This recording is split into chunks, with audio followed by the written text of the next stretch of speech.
కల్వకుంట్ల కవిత గారు ఒక ఉద్యమకారిణి. తెలంగాణ రాష్ట్ర ఉద్యమంలో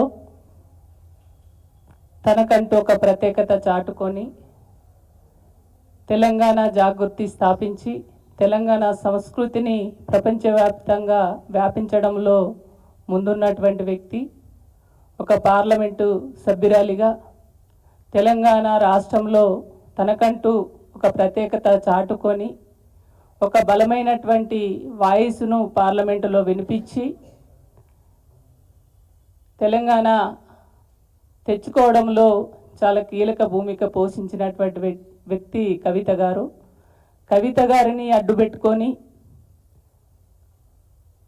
రాజకీయ పార్టీలు ముఖ్యంగా పొలిటికల్గా వాళ్ళు లబ్ధి పొందాలనుకునే ఆమె పైన తప్పుడు కేసులు పెట్టి జైల్లో పెట్టి బయటకు రాకుండా కుట్ర చేసినటువంటి పరిస్థితి యావత్ తెలంగాణ ప్రజలు ప్రపంచవ్యాప్తంగా కూడా చూస్తున్నటువంటి పరిస్థితి.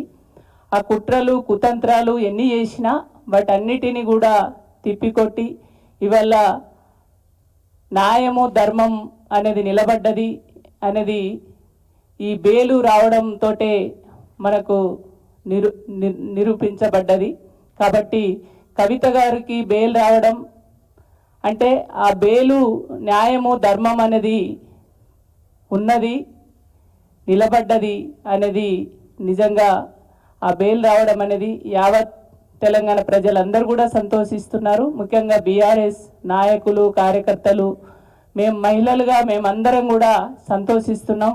వారు రావడం స్వాగతిస్తూ తను నిజంగా ఒక మహిళగా 5 నెలలు జైల్లో ఉండి ఆరోగ్యపరంగా అనేక సమస్యల్ని గైనిక్ సమస్యలు కావచ్చు హెల్త్ పరమైనటువంటి అనేక సమస్యల్ని తను ఎదుర్కొంటూ ఉన్నారు. తను రాగానే ఆ ఆరోగ్యాన్ని మళ్ళీ తను బాగు చేసుకొని మళ్ళీ రేపు భవిష్యత్తులో కూడా ఖచ్చితంగా పబ్లిక్లోకి పోయి, ఎందుకంటే వాళ్ళు కుట్రపూరితమైన కేసులు పెట్టి ఇబ్బందులు పెట్టాలనే ప్రయత్నం చేసిన ఒక ధైర్యంగా నేను ఏదైనా నేను ఎదుర్కొంటా మీరు ధైర్యంగా ఉండని అనే పద్ధతిలో తను చాలా పట్టుదలతో నిజంగా ఆమె నిలబడిన తీరు తను మాట్లాడేటువంటి ప్రతి మాట కూడా అందరికీ స్ఫూర్తినిచ్చేటువంటి పద్ధతిలో తను ఉన్నారు.